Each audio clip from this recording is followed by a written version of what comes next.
Prepare to be amazed as two men, legally classified as vintage, compete to recall pop culture nonsense from a time when parents smoked in grocery stores and Ronald McDonald roamed free, judged and scored by artificial intelligence.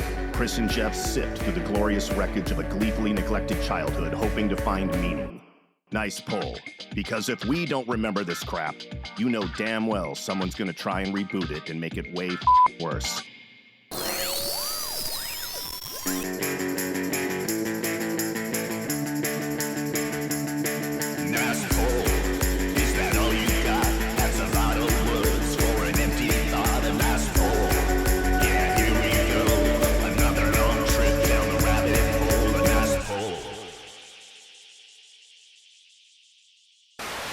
Well, Chris, we just got hit with some very, very interesting news that definitely affects Gen Xers. Do you want to tell the audience what we learned recently about maybe the end of an era, if you can even call Yeah. it that, because this era, has it been around for, I mean, it's the end of our, I don't know, Chris, you explain. I'm doing a terrible job. What happened? Recently, in the last a few weeks, month or so, MTV, which, yes, exists, but sort of made a massive sort of change in how they exist, which was, MTV had sort of evolved over the several decades into all these multiple channels and programs and everything else, and they announced that they were basically scaling all that down, and at first I saw it, it's like MTV the headline that I saw was very poorly written and talked about MTV is going away. I was like, "What? Really? Wow."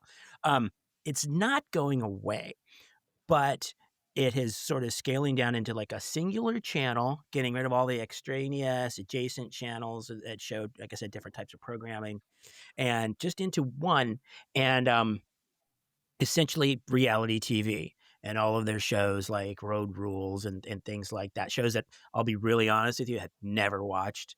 But MTV has finally sort of, like I said, settled down into this one thing. And there's no M in MTV anymore, Jeff. I mean, MTV was what? Music television. When we first started as kids, when it really kind of burst onto the scene and had all these impacts, which I think we can talk about. And it was music videos. Forget it. It's not that anymore. I mean, it hasn't really been that for a while, but there was all these other variations of it that you could still kind of get that feeling. But MTV, a big deal for us Gen X kids of the 80s. And so I thought it'd be fun to let's talk a little bit about music television. I want my MTV videos and everything that came with that. So Yeah, and maybe that's why I was so confused on my opening sentence, because it's not like they unplugged MTV. It yeah. is kind of confusing. It's like the music television thing that hasn't been music television for decades and hmm really just turned into reality television has now lost a hmm bunch of affiliates and other, uh, you know, outlets, and now it's just going to be one channel that's mostly about nothing that you ever recognized it being about, but it's still called MTV. The end. What? Right. It's very confusing, but it doesn't change the fact that maybe this memorial that you and I are giving it has come 20 to 25 years late. Maybe we should have been doing this back in the year 1999 when it Right. already sucked.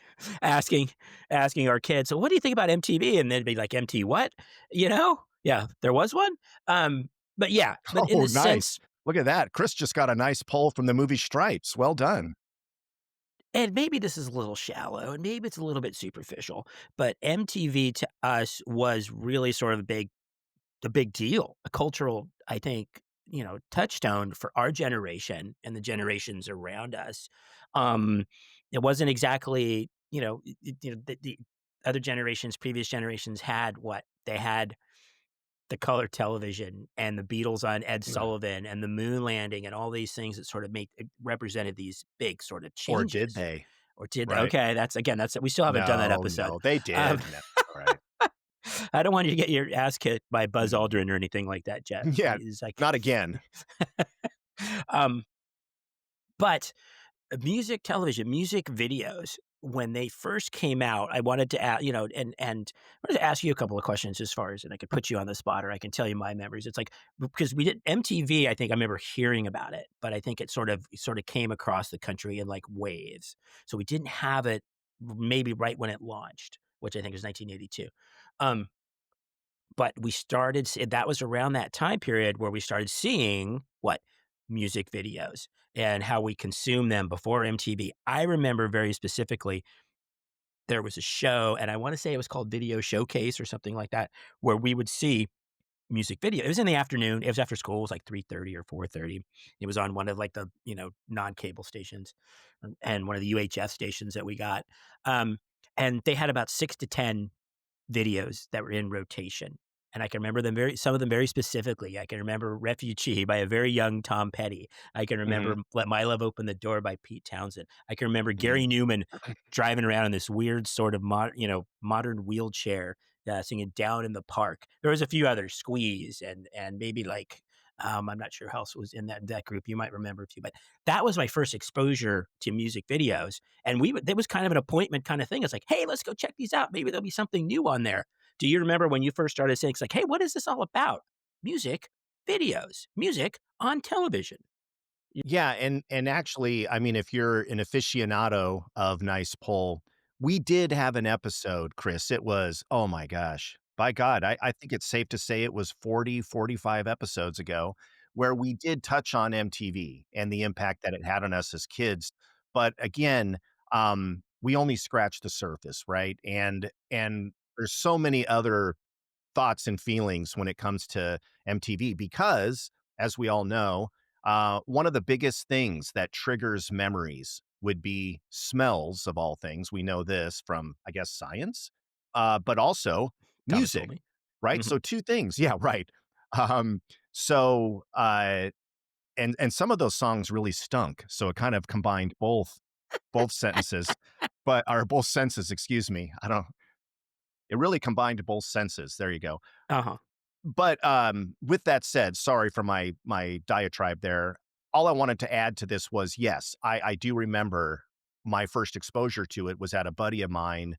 He lived across the street. We were friends, back in the day, and at his house, I would watch, Video Jukebox, which was Mm. HBO had Video Yeah, Juke in between the movies, it was like, "Okay, yes, nice and pull." we didn't have that subscription at my house. That was considered a big deal to be able to pay. God, can you even imagine, Chris? What do you think it was? Like $20 a month or something, and that was a lot of money or something. Half I don't that know. maybe. Half that Maybe, maybe. yeah. And Yeah. that was my first exposure. And I remember again, and I think I might have said this a long time ago, the two videos that really hit me, as in, wow, this is so cool, was number one, Jay Giles, Centerfold. Mhm. And the reason beyond having really pretty girls in there was the little trick they did when the drummer hits the drums, but they're not really drums, Chris. What are they? They're milk. Mm, It's right.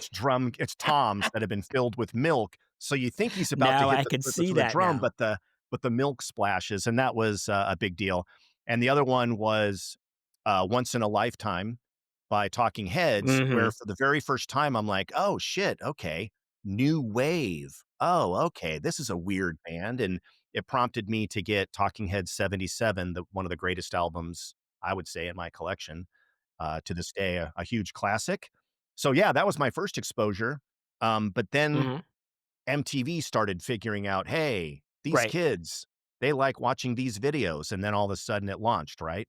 Right, and I think the thing that was funny is that, yes, it's sort of and what yes, very yes, I think we talked about this and the Buggles with basically saying, yes, for the first video killed the radio star, Yep. which was pretty prescient at the time, at this, although I think people were like, "Okay, let's." It's kind of ironic because nobody ever saw or heard from the Buggles again. So their whole thing was like, which category are you the radio star that were killed? Because I never heard any Buggles songs um, prior to that. Chris, weren't you the one that thought Bananarama was going to be huge? Wasn't that you? I thought they were track. Maybe that was me. Okay. All right. They did have a couple of hits, more They than the did. Buggles anyway. Um, but I think when you think about it, yes, so then I remember it was a big deal when all of a sudden MTV came to our town, right? Came to our cable systems, and we did. You didn't live across the street from me, but you cut it because we were like, I think we've talked about this many times. My dad was a very early adopter of cable and Channel 100 and HBO and all that stuff that I was watching late night that I shouldn't have been watching. But, um, what's funny is so MTV came and there was the big blitz and the big advertising campaign, and they had, like, people that were really the biggest pop stars at the time, whether it was, like, The Police or Cyndi Lauper, or whoever else, Mick Jagger, David Bowie saying what was the tagline? Remember saying, "I want my MTV," right? And it was sort of this groundswell to, like, "Tell your local cable operator you want." Now, I don't know of any kid that had that kind of power to go to their dad and say, "Hey, dad, we need to get that MTV stuff." But it came as sort of like this wave, and the thing that was funny when you think about it, this wave and what was it? It really was just the radio on TV, right? Because they had VJs, right? And we can talk, we can talk about our favorite VJs, so the video jockeys, and it had basically right. Would you get like 10 songs in 10 videos in an hour, right? Like you get 10 songs in an hour in a radio station if you include the commercials. So it was very much radio on TV, but it blew up and people's careers blew up. But at the same time, it became more than just like, oh, yeah, we're going to watch these bands, you know, lip sync, or maybe it's a concert clip, or maybe it's some very poorly little movie of some director's interpretation of what this song really means. But it was, I think, almost instantaneously, and you would sit around and wait for like, just like you would hope to hear a certain song on the radio. If I'm sitting here watching this long enough, maybe that one video by that group Aha will come on. It's really cool, and I think that it was just sort of a perfect storm of the time and what kids were interested in. It made careers for, musicians, and directors eventually. It was just something, I mean, I don't know, I don't wanna get, like, all juiced up in the hyperbole, but it was just kind of a phenomenon, and I could really remember it very vividly because it was a big deal. We've said this a million times, but without the internet, we largely had to guess sometimes what these bands even looked like, right? Because sure, many of them you would know because their face would be on the album cover, but how many albums were out there, Chris, where they don't show any band members and you don't even know the vibe or what these people look like. You just have to hear the music and just kind of guess. And now all of a sudden, oh shit, I can see the band. Oh man, these guys have a sense of humor or they're really edgy, right? And for Right. the very first time, we were able to, Personalities. yeah, now put it into a story kind of a format. And it's so interesting because I think MTV itself didn't know it was going to be that big. And Mhm. then when they did become big, it kind of cracked me up because they almost immediately started getting hit with, "Hey, man, did you ever consider something, I don't know, like maybe including black artists?" And MTV's like, these black artists you speak of, right? And I remember speaking of David Bowie, he Mhm. pretty famously had an interview on MTV where he's talking to Mark Goodman, the VJ, Mm. right? Nice And pull. he's like, All that "What's hair. up, yeah, what's up, dude? Like, why is it all white guys? Mhm. Why is it just rock and roll?" And Mark Goodman was doing his best to toe the company line and just kind of say, "Well, we have to go by, what people want to hear, and this is already our demographic." And he's like, and sure enough, it wasn't too much longer after that that they started going, well, maybe Michael Jackson, or Mhm. maybe we'll dip our toes. And then kaboom, right? All of a Mhm. sudden, this whole second wave of popularity. Now you've got Run DMC and all these other bands coming Mhm. in and exploding MTV through the stratosphere, right? Then it became just the dominant channel after that. Right, right, and I can well, that's what's funny is I think one of the videos I did mention is and you and I have gone we have differing opinions of our, let's say, of Prince, but I remember the first time I saw Prince, and that was, "What the hell am I watching?" It was on either Video Yeah. Jukebox or it was on, Video Showcase, and it was I remember specifically he was wearing for the song, Controversy, and he's got that weird falsetto, and they got that beat. I'm Yeah. pretty sure Right. he was wearing stiletto heels of some sort, and it's like, "What am I watching?" Pretty sure.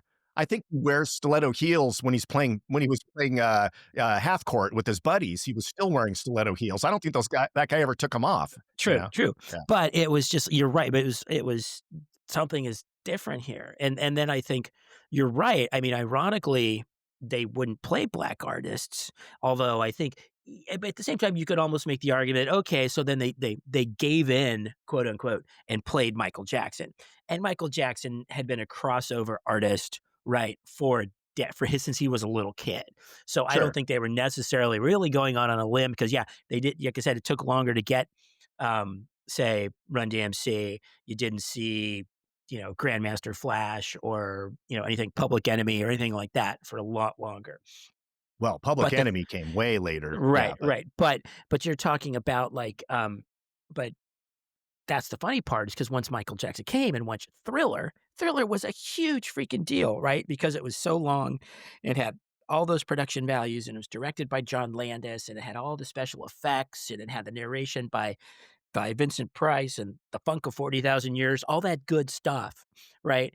And that was funny because it really just kind of turned. I mean, I think that, and that's when people looked at it as this is not just a 3 minute, 3.5 minute promotional clip of a song, of an album, or an artist. I mean, the MTV made people's careers, made artists' careers, and just changed, and I think you could even make an argument that it changed music in the sense that you could make albums and not be the best looking guys in the world. I mean, I don't think the Rolling Stones were ever known for their looks, right? But if you had that look and you could play, you're printing money almost. It was pretty well, amazing. speaking of looks, you're right. So MTV got so big that they were no longer going to play obscure bands Mhm. or give these sort of up and comer underdogs a break.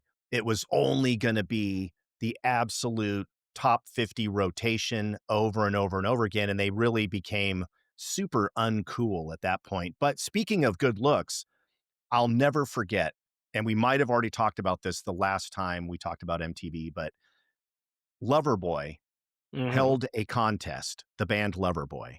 And the contest was if you are picked, and I think you just wrote your name and mailed it to Mhm. Loverboy Incorporated, whatever. If you're picked, Loverboy LLC. you're you're going to be featured in Uh, one of our music videos, yes. and we are gonna shower you with gifts and adulation, and oh my god, it's your dream come true. And the person that won was this very nice teenage girl, and you could tell that she just didn't meet the hotness level that Loverboy was hoping for, right? And again, just a very normal, nice teen, as you can imagine. But what did Loverboy do? They put her in the music video as promised Mm. for about 15 frames of actual usable video. And they shoved her behind a giant rack of keyboards. So you could only Nice. see her maybe from like the upper chest up and That only poor for a girl. couple of minutes, and it's almost like, "Was that the roadie's daughter? Like, who is that over there? Don't Mhm. don't worry about her, just here's the rest of the song." And again, it just really started to make it clear that, MTV is now really just going for those numbers, and I just saw the, documentary that just came out that you were telling me about, and it's amazing if anybody wants to see it, on the band Devo, and it finally kind of explains the whole story of Devo. But one of the things they mentioned was after Whip It sort of faded into the past, it became harder and harder for MTV to even give a shit. And if you did not have a number one song, right, a huge top, whatever, at least 25 hit, they had no interest in rotating. I get it. They're trying to make money. I get it. But Chris, let's harken back for just a moment Ooh, to harkening. some of the more obscure bands that Okay. you and I were able to find and Mhm. then go to Tower Records and go, "Shit, I gotta find this band." Right. Does Sam Goody have it? Does Licorice Pizza have it? Does Lou Records have it? Lou's Records? Um, so give me maybe 3 or 4 bands that you never would have discovered without MTV that you would consider at the time pretty obscure. Wow. I didn't know there was gonna be any math on this exam. I hit him with that, Um, guys. We didn't practice this. We never do, as evidenced by the final production value. I think, and see, this is This is probably yeah, see, now you're asking for actual confessions here, like, yes, I asked yes, this is not necessarily a good decision, but this was an actual decision. I bought the Vapors. I bought the Vapors album after Chris, turning that makes you Japanese. cool, dude. That's That's great. not what at the time well, I don't know if anything would have made me cool at the time, you knew that, but I think Mhm. the song, yes, it was catchy, it was a hit, it was hit on the radio, it was hit on MTV. Does not hold up, when you just get into the first couple of, lyrics about what the hell does turning Japanese even mean? I I think we add it both know what that right, means, but right, okay. Go and then ahead. add Yeah. it to the pantheon of, songs about masturbation, but, um, that was a perfect example of like, "Alright, I'll check these guys out." Okay, and I did. I think Aha, the same thing. You saw that video and like, "This is really cool," right? I think and, you would probably be able to confirm, I wanna say that was maybe the first video that used, like, rotoscoping, right? Where they would, like, animate over actual film. I think that was the terminology. I think those are a couple, and then I think beyond those, I remember when there was ones that I would check out and kind of like and then I'd kind of like, "Yeah, I don't know, maybe I need to hear it a little bit more." I kinda like there was this some artist named, uh, Krista Berg, who had a song called "Don't Pay the Ferryman." Oh my god. Wow.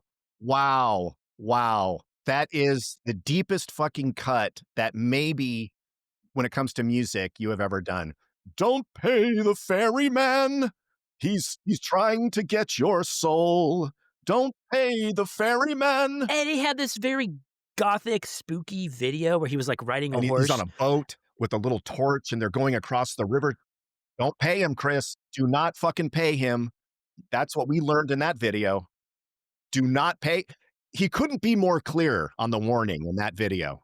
Right, so I think those and then I think there was the ones that you literally jumped and here's the part, I wanna hear about yours ones, but I think initially was drawn to and you'd heard them a little bit on the radio before, but just sort of reinforced, like, the Go-Go's. Like, once you got to look at the Vacation video and Our Lips Are Sealed and Mhm, everything, I was like, "Oh, okay, I like them," and, their songs are good and they're easy on the eyes, mhm. so, the Go-Go's and Bananarama, same thing, man, those videos, they knew what they had, right? I don't know if that was music, it might have just been marketing, but it worked. So what about you? What are some of the ones that jump out for you for that? Well, first of all, I have to go back really quick because the Vapors, that first Mhm. album is called New, Clearer Days. And you may not realize this, but it actually is a great album if you listen to all the songs. And one of the cooler albums that I even have in my collection. I have that LP, and so don't you dare feel the slightest bit of shame. Here's one, and you could tell that a lot of these videos were done, on a shoestring budget for these guys, right? A lot of them being British bands or Mhm. Irish or Scottish, right? Mhm. Big country and all these things. But Mhm. some of the more obscure ones, Chris, I'm going to hit you with bands I don't even know if you've heard of. One of my Mhm. favorite ones to come through was The Suburbs with a song called "Love Is the Law." Mhm. Love is the love is the love is the I law. remember totally falling in love with, the, front woman for Altered Images, right? Claire Grogan. So Altered Images Ooh, had a deep had pull. a number of different songs. One of them was "Happy Birthday, Happy Birthday." And then, of course, one of my heroes of all time, the late, Mr. Stiv Bators, who Okay. started off in, The Dead all Boys? kinds of the Dead Boys and But punk you bands hated the like Dead that. Boys, though, but the I Dead did not Boys like them. you They were were not a not fan of the that Dead good. Boys. No, not Okay. a fan, but Okay. Stiv Bators later fronted Lords of the New Church, Mhm. and I still think the song "Open Your Eyes," probably one of the best songs, my favorite songs of the '80s. Another huge one, it would be, bands like, Dale Bozzio and Missing Persons. Mhm. They did have some traction on the charts, but they were also super underground. But here's one for you, Chris. How about this one? How about Tintin? Kiss me yeah, oh my Your god. love is better than, or how about Wide Boy Awake with Chicken Outlaw? Oh god, that one escapes me. That one Yeah. escapes me, but I can think Well, about we'll have again. to yeah. Yeah, we'll have to have a Well, listening here's one for party. you, Chris, one more. I'm gonna throw another curveball at you. This one was one of my favorite videos back then. Very low budget, British band, The Members, with the song "Working Girl." Hey, I'm in love with a "I'm in love with a with a working working girl." girl. And it's about a guy that invites all his friends to his girlfriend's house, much to her, like, she's freaking out, and they're all partying and Mhm. talking about how because she has a lot of money, she's the perfect girl for him, and he can basically use her for the money. Anyway, Those are great. Those are great. I think what's interesting is a lot of these bands that and I think even some of the ones that you mentioned is because I think the ones that definitely did recognize the whole package, the marketing effect, whether again it was just like we're gonna trade on if it's not a bunch of like, let's say, okay, Duran Duran, for example, some handsome guys, but put him in some really nice clothes and put him on a yacht with like a super bunch of supermodels or supermodel adjacent models. right. It was like that was a winning formula, right? It's like because guys would go like the music was catchy and there wasn't a single person that the weed was like, yeah, it looks like a pretty cool lifestyle. I'd like to try that, right? So you make that association. Spandau Ballet, it was like, man, those guys they're singing true. They're singing this all-time 80s ballad. And man, those are some nice suits and some really, really well, Sure. nicely Yeah. combed, coiffed hair, right? Some really nice Yeah. haircuts. So they had that, and I think they knew that and they embraced that. And maybe there was some of these other bands, maybe they were hung up on, oh, I don't know, principles, and they were more about the music and so that's why they didn't cross over into that sort of they could have been bigger if they were better looking or if they spent more money on being better looking or if it was flashier as opposed to just the music because we did have a lot of one hit wonders and whether it was Ultravox singing Reap the Wild Wind, Wow. Nice. Come On Eileen, Dexy's Midnight Runners. It's just like those guys didn't maybe they didn't have the machine behind them, but it is interesting because, again, I still think of the ones, like I said, that sort of caught my attention and maybe yes, I don't think I mentioned it. I think I did, again, because 'cause we've talked about this on the show. I checked out Wall of Voodoo on the strength of Mexican radio and, eating barbecued iguana and a guy's face popping out of this big vat of beans. Eating barbecued iguana. I'll take a trip on the radio. Every single song, the radio. He always does that. Yeah, Stan Ridgway. Yeah. Yeah, ooh, nice. But that aesthetic didn't cross over at that point, right? Nobody wanted to look like that, but did you wanna look like, Wham George Michael and the whoever the dude's name was, Andrew Ridgeley, right? If you wanted to have that sort of look and you can get your videos and you can promote, like I said, the Duran Duran and have that or even Cyndi Lauper, Madonna. Would Madonna have crushed Madonna came around at the perfect time. Yeah. Right, they could say, well, she was, well, talented, people might argue that. She had the talent, she had the song, she had the music, she had that whole vibe about her, and Yeah. MTV I'm sure she admit where would she be, what would she have done if she had come out in the '60s? Would she have gotten as big or something like that? Probably not, No, I mean, right? that's not what Revelations tells us, and Madonna clearly is part of the book of Revelations. I think it's right before the pits of hell rain upon the earth. Madonna's in there somewhere. By the way, I Have we been doing this podcast so long that you, of all people, are now referencing biblical passages? I've seen it all. I have seen it all. only because I recently saw, and I think I might have mentioned this, George Harrison, an old interview with George Harrison, where they were talking about working with Madonna on a film, and he said she's humorless and just void of any sort of wittiness or I think it's just one of those people that anyway, the impression was super into herself. Well, Chris, and then we had uh, really obscure bands, right? And again, I some of the local bands that came through, and for you and I, in San Diego, we saw bands like Los Lobos and the Beat Farmers, a little bit later on, which was a huge, I would say almost like country rock band, but we saw super obscure bands like one of my favorites out of LA. I think they only did one music video, Slow Children. Ice in a vodka. a touch of lime. Anyway, yeah, another great band, and let's not forget, Spandau Ballet adjacent bands like Haircut 100 with one of my favorite songs, Love Plus One, and you can't get more Mm. preppy and the opposite of heavy metal than Haircut 100. Haircut 100 was willed into existence just to say, "Fuck you, heavy metal." These guys literally had sweaters wrapped around their necks, very preppy, just like they were about to go on a picnic in the English countryside, but just consummate musicians, almost like orchestral, right? Speaking of which, OMD, another amazing band that came out of that era, or Mhm. Blancmange. Holy shit, don't even get me started on No Blancmange. Kajagoogoo? No love for Kajagoogoo? Chris, as God is my witness, I've always wanted to see this concert. I hope we can still put it together. This would be Hazy Fantasy, Scritty Politti, Kajagoogoo, and special guest Chumbawamba. If there's some way that we could put that together, that would be amazing. I don't know, something tells me they're all available, so maybe we should look into. I don't doubt for 1 second that every one of them would be very excited Oh, to take us up on that. Yeah. well, I think if you I think but just beyond, like I said, we were talking about these bands that blew up or didn't blow up, and then the ones that the looks and everything else, I think, and we had that whole sort of, again, that MTV machine was rolling, but then I think what's interesting to me about it was that the impacts beyond even that, right?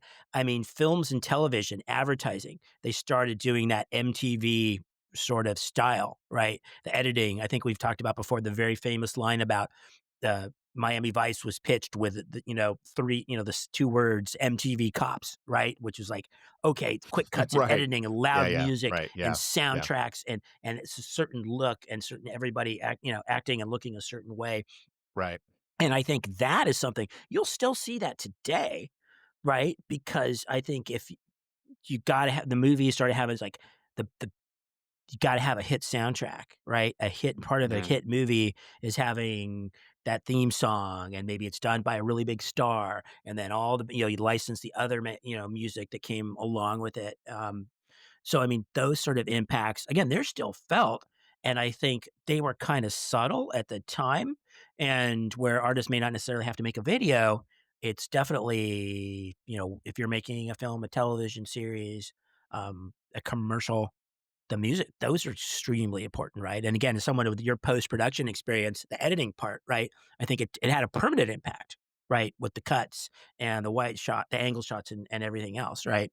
There's nothing more amazing than what they were able to accomplish on shoestring budgets. Again, if I go back to the obscure bands that I was just talking about, the fact that they were even able to make a video back then is effing astounding because you can see the transitions, right? Star wipe, fade out, fade in, diamond wipe, right? And when you see bands like, uh, "You spin me right round, baby, right round," Oh god. that is a masterclass Uh-huh. in the limitations of 1980s, video production. Uh-huh. It's just mind-blowing, and there's now bands of course, we see many bands today, Chris, that are trying to be cool in a retro way, and what Mhm. do? They purposely adopt that retro VHS head switch look and all the crazy bleeding colors and, make everything look retro, right? But back Mhm. then, I mean, dude, it was very hard unless you had a lot of money to make a Mhm. video back then. Right. So hats off to any of these guys that could pull it off. It's incredible, right? And I think it's interesting too because then that sort of became first, I don't know if it's a chicken and egg kind of thing that aspiring filmmakers, what did they do? They made music videos. They could get hired whether it was David Fincher or Michael Bay. There was a guy named Hype Williams who did a ton of hip hop videos. It became a really, I don't wanna say easy, but a sort of a sensible way to show if you're a director, if you're a filmmaker, right? If you're a cinematographer or whatever, to say like an editor, here's what I can do in the short form, so I can do that in the long form. And I think that in a sense was so funny because I think a lot of those, that's where the videos, everybody started one-upping each other and had to make these very theatrical, like I said, not as a 3.5 minute performance of a song. Here's a video that's got a narrative, or here's a video that's got special effects, or here's a video that's got, like I said, Thriller, which was I think the actual Thriller is like 22 minutes long or something like that. And I think those, once that started, it took on a life of its own to the point where your video really had to be like, it's just like, I don't get, is that it? Like I said, it's not just a guy playing the guitar. He's got to be on the roof, and there's got to be like an asteroid coming down, and there's got to be, all these, again, amazing special effects and cuts and transitions. And to get you to say that, like, wow, how'd they do that? I think that was, and again, that never, once they got that unboxed, they couldn't get it back in. Oh, you're making the movie Gremlins? I would love to direct that. Perhaps you've seen my work in Goody Two Shoes. I don't know if you've had a Right. chance to look over my resume. Hmm. Right. I mean, it makes sense. When you think about it, it seems like it would have been a lot of fun. I don't know. Yeah, You yourself, you know a thing or two about making music videos. What sure. do you think a music video Let me ask you. I'll put you on the spot. You put me on the spot. What does a music video do for a song? Again, you got three. Again, your most recent one. Maybe we probably did. We'd like to put it up on the website so people could see it. I mean, what do you think a music video does?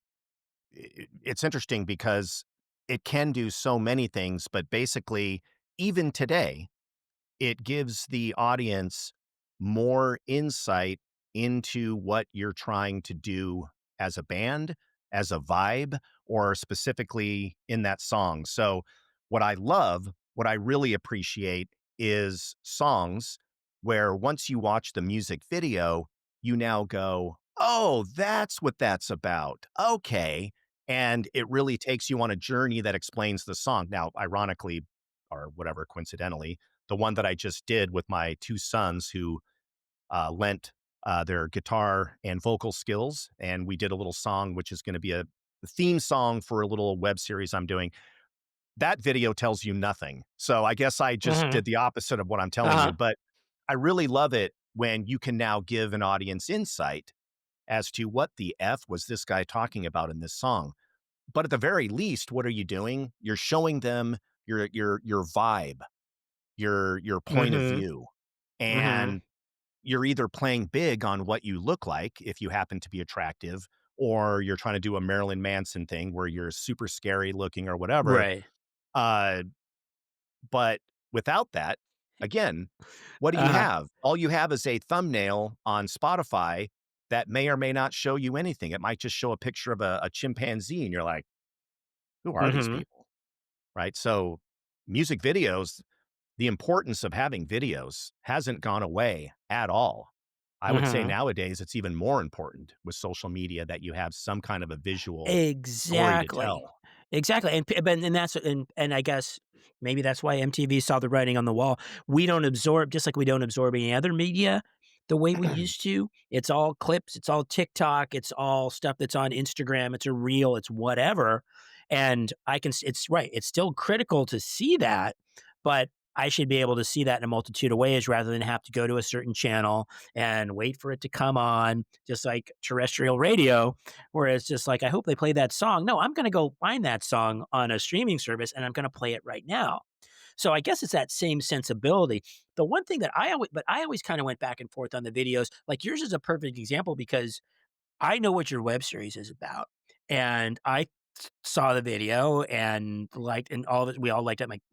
My wife and my daughter all liked it. It was a, but yes, it didn't really tell me anything about the show, and that's okay, versus the ones that are the literal interpretation of the song. It's like, okay, I'm not an idiot. It's like if you're talking about, if your song lyric is "Ladies and gentlemen, I'm here before you today," and you're like in a courtroom or something like that. It's like, okay, hold it. I don't need to see that. You know what I mean? It's like, why don't I just?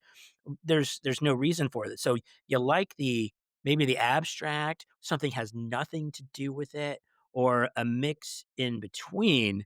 And I think that was the challenge, and that's maybe the best one. Now, Thriller, Yes, Thriller was made, like, as a small film, um, but, I think I can think of others where some of the best ones I can think of a favorite video. One of the ones I ever saw was, like, um, when U2 had when War came out, and I wanna say they had a video for New Year's Day, and they had a video for Two Hearts Beat as One, and I think they were probably shot at the same time because they look almost exactly the same. They're outside playing in the snow, and it was just like, alright, this isn't bad. I've never seen a video in the snow before."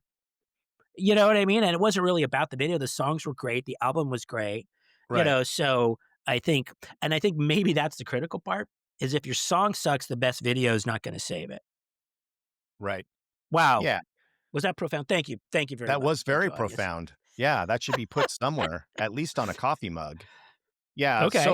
so many bands, I think they're trying to tell a story. Here's a good example. If I go to Devo, Devo was always about de-evolution, the idea that man is not getting smarter and better as time goes on. He's going in the opposite direction and devolving. Now, that may be obvious to some people, but for most people, when you watch their videos, you're not going to get that message at all. And they're amazing. And these videos that they made are super crazy and weird and cutting edge. But honestly, for just the casual observer, you wouldn't understand that. It doesn't really jump out at you at all, right? And so I think for a lot of bands, you're trying to send a message, and oftentimes it may or may not work on the music video. So with Thriller, going back to Michael Jackson, he wasn't trying to have a hidden message. It was scary movies are fun. Let's now have a fun, scary movie video. Anybody can appreciate, "Oh, there's zombies. Oh my god, they're running. Oh, now he's one. Oh, boy," super genius that he did that. Whereas other bands, it's like, "Oh, I thought this was a song about, somebody's birthday, but you're at a funeral and now you're walking into a cornfield." And to your point, Chris, now you just got beamed up into a spaceship. Did I miss something here? My favorite example was the band, and by the way, I still love this. This is one of my uh what do you call it? When it's oh my god, my brain. Um, it's an indulgence that you don't want to admit to. Guilty My pleasure. thank you. Good lord. My guilty pleasure, Uh right, huh. is the song Safety Dance. I don't care. Anytime that song incidentally comes up, I'm like, stop everything, and I start doing my little robotic safety dance. I can leave my friends behind, I think, is Yeah. the best part of it. But And if your friends don't dance, then they're no friends of mine. But thank okay. you. Hello. Mhm. That should go without saying. But the reason that I use that as an example is because the guy, whoever he is, I hate to say it, but nobody knows that guy's name. It's just the Mhm. safety dance band, Men Mhm. Without Hats, Uh-huh. or as the heavy metal guy in my art class back in high school used to call them Men Without Dicks. He did not like that band at all, Chris, because see, he liked Judas Priest because Judas Priest, He's they were very manly. yeah, and they had dicks, a lot of them. Right, that's right, yeah. So which is always funny. And by the way, he told this to me on Halloween when he was dressed up like Motley Crue and wearing lipstick and Oh, had boy. fishnet, shirt on showing I his think I know who you're nipples. talking That about. that telling me that my band was yeah. Anyway, what was I trying to say? The lead singer for Mhm. Safety Dance famously explained that that song, the one where he's with a little person and a really Mhm. hot chick, and they're dancing through a field, and Mhm. they're heading towards a Renaissance fair, and everyone's dressed like the Middle Ages, and they're all just having a good time with tambourines. That's about nuclear war, Chris. Did you know that? It's about the proliferation of nuclear weapons. I did What? not know I'm that. sorry, what now? Now to me, that's a video that clearly missed the mark on what they were trying to attempt versus what actually oh, all I was thinking was Oh, that hot blonde that says, "What say?" was so hot that I couldn't stand it and was like, "Oh my god, I hope that video comes on again." wow, wow, and I thought Eben Ozen was deep, but Wow. Nice. Eben Ozen, AEIOU, and Chris, sometimes why? Yeah. sometimes why? Wow, even Why? Ozen, that was a deep, deep cut there, good job. Thank you, Not thank as you. not as deep as Chris de Burgh or whatever the DeBarge, what's his Yeah, name? Sorry. Christopher, don't pay the Yeah, ferryman. Planet B and Why Me? I can remember all do these not. just random ones Don't stuck pay in him. my brain. I don't know where my wallet is right now, but I can remember, these weird videos, and I guess maybe that's the best part. We could probably go online right now to the YouTube machine and find any and all of these videos that we talked about, Yeah. which I guess is good. Because they certainly haven't played on MTV in decades and generations. Um, but so I think it's Yeah. pretty clear the fact that, yes, you said it yourself, they're still important. People still make them. We just consume them in a different way. But I think without MTV, without its sister channel, VH1, without, come on, Mark Goodman and Martha Quinn and Nina Blackwood and JJ Jackson and Alan Hunter. Wow, that's the 5 original VJs right there, okay? You Without didn't you them, didn't say Martha Quinn's name correctly, you have to lower your voice and say it in a see, really creepy way. Martha Quinn. Martha Quinn. Like Martha that, you have to yeah, Quinn, yeah. if I recall correctly, I think she dated the aforementioned Stiv Bators, if I She remember did. correctly. Okay, Right, and she right. famously said after she broke up with him, it just stuck out in my mind, um, "I finally decided that I wanted to start seeing people that had pigment in their skin," was her was her complaint. Well, He did look like an albino had an well, albino. well, he also did not famously take very good care of himself. Like, I guess he died because he was, like, crossing the street in New York and got hit by a car and then just Mhm. got up and was like, "Oh, no, I'm okay," and he had, like, massive internal bleeding and just went home and Yeah, died. So it's like yeah. where maybe you should have gone to the ER, you just got hit by a car because you were jaywalking. Anyway, I can't believe you're Oh. throwing in these last minute debaters facts. But, um, the influence was there culturally, across multiple media. It's not what it used to be, but I guess we're better off for it. And MTV, we want our MTV. It's still out there. We just have to hunt it down. Well, yeah, I mean, in closing and bringing us back up to present day, one of the coolest things is being able to go to YouTube and seeing giant repository of all of your memories from back in the day, whether it's some obscure commercial or some weird outtakes from Land of the Lost, every single movie Mhm. you ever saw back then, it's all there. Entire seasons of the most obscure shit from your past that you can't even believe was ever documented and preserved, and it's there. You absolutely have it available to you. So, MTV is not quite dead, but it may as well be, and it probably has been for a while. But Mhm. I think we pulled out of this episode some of the better memories that we had back then. I don't know, man. What do you think? Until next time. Till next time, Jeff.